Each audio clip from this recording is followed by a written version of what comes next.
Virgati is not a basis for severe problem you have faced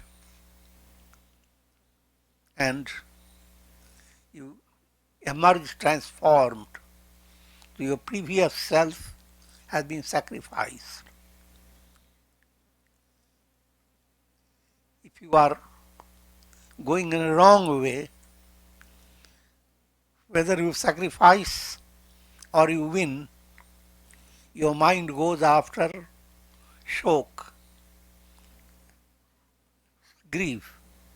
If succeeded, why didn't I succeed completely? Not succeeded, you are grieving.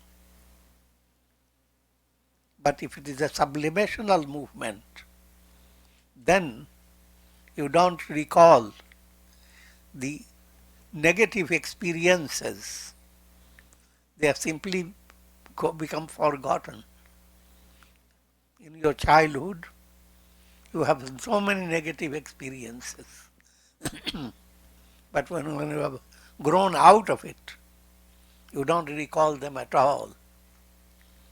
So that's the characteristic of real involvement in integral process.